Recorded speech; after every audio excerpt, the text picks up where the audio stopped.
You can't punch what you can't touch, or can you? That's the million-dollar question whenever someone brings up a fight between Batman and the Flash. One is the pinnacle of human achievement, a master strategist with a tool for every job. The other is a living, breathing violation of the laws of physics.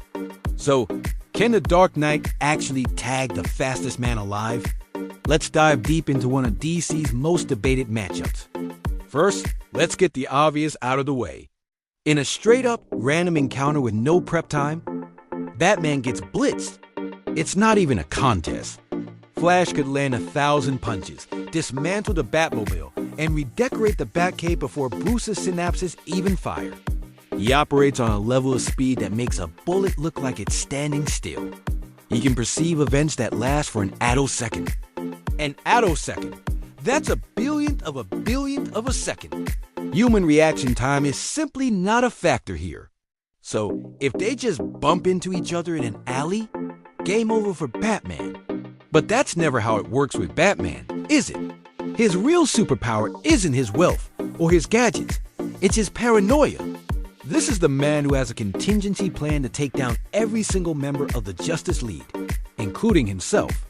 And you better believe his plan for the Flash is meticulously detailed. So the real question isn't, can Batman react to Flash? It's how would Batman engineer a situation where Flash's speed becomes a non-factor? Let's start with exploiting Flash's own powers. The Speed Force is an incredible source of energy, but it has its quirks. A key one is friction. When Flash runs, he generates an insane amount of friction and heat. He has an aura that protects him from it. But what if Batman could disrupt that aura? Or even better, what if he could manipulate the environment to use that friction against him? Imagine a large area coated with a super lubricant polymer. If Flash tries to run, he gets no traction. His speed is useless if he can't move. Or what about the opposite? A hyper-adhesive substance that instantly bonds to his boots. The moment he steps on it, he's stuck. His momentum would work against him, potentially causing a catastrophic whiplash. Another classic Batman strategy is attacking the senses.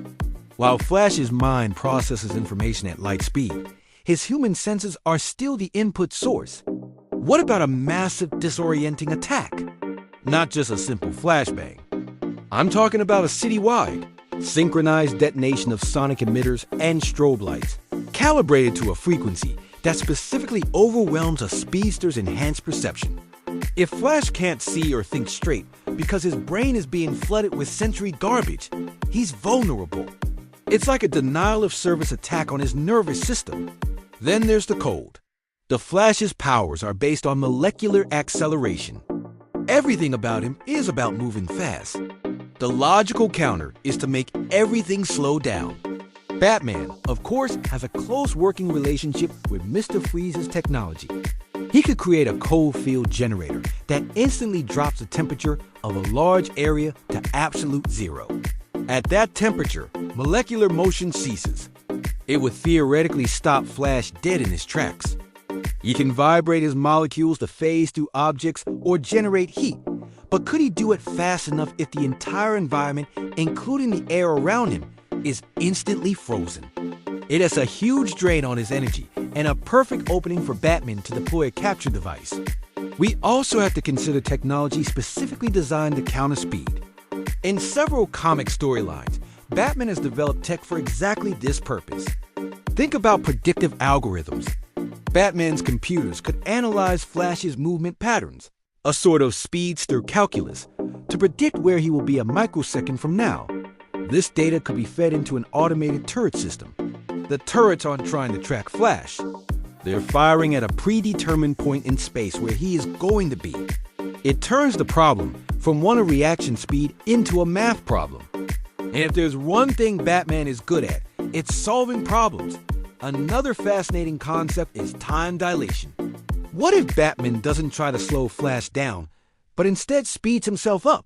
Not physically, but perceptually.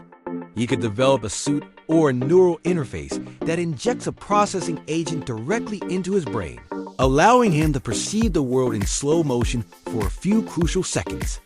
To him, Flash would appear to be moving at a manageable speed, giving him the window he needs to land a hit with a tranquilizer or a restraint. It's incredibly dangerous, of course, but for a contingency plan, no risk is too great. Let's not forget the psychological angle. Batman is a master of fear and manipulation. He knows Barry Allen. He knows his history, his morality, his loved ones. While Batman wouldn't stoop to directly harming innocents, he could create an impossible scenario.